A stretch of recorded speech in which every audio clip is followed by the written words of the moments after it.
So சிவகுமாரோட idea அந்த அந்த ப்ராசஸா நீங்க வந்து படம் நடிச்சிட்டீங்க. அதெல்லாம் தாண்டி தியேட்டர்ல போய் உட்கார்ந்து ஃபர்ஸ்ட் டைம் நீங்க அந்த படம் ஐ திங்க் பிரிவியூல எங்க பார்த்திருப்பீங்கல்ல. ஃபர்ஸ்ட் டைம் பார்த்தோனே என்ன தோணுச்சு? ரொம்ப அருமையா இருந்தது. ம்.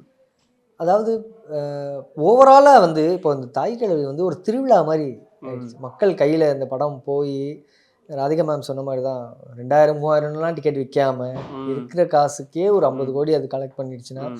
இதுவும் எக்ஸாம் டைம் இப்போ. ம். இன்னும் ஒரு கரெக்ட். 2, 3 வீக்ஸ் அது தாண்டி ஓடும். ம். அதுக்கப்புறம் சம்மர் ஹாலிடேஸ். So correct. படங்களும் வேற பெருசா இல்ல. தாய் கிழவி அவ்வளோ அதாவது மக்கள் பாகுபலி அப்படி நான் பார்த்தேன். ம். 1, 2 ஆமாமா. 1வது கூட இல்ல. 2வதுக்கு ஆ. வந்து கூட்டம் கூட்டமா தியேட்டர் போனோம். அந்த ஆமாமா. குடும்பம் குடும்பமா போனோம்.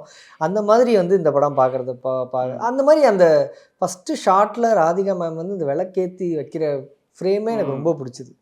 அவங்க அப்புறம் இவ்வளோ சாமிகள சொல்லி, ம். இவ்வளோ சாமி இருக்கான்றது எனக்கு அப்புறம் இவ்வளோ சாமி பேர் சொல்றாங்கன்னு சொல்லி அப்படியே திண்ணூற வைக்கும்போது, செம்மையா இருக்கேடா ஷார்ட்ஸ் இந்த மாரி பார்த்து நம்ம அந்த கிராமத்து இதுல இல்லல்ல. நம்ம கரெக்ட். டாக்டர் இதுல தான் ஆமாமா. இருந்தோம். ஹாஸ்பிட்டல் இதுல ம். தான் இருந்தோம்.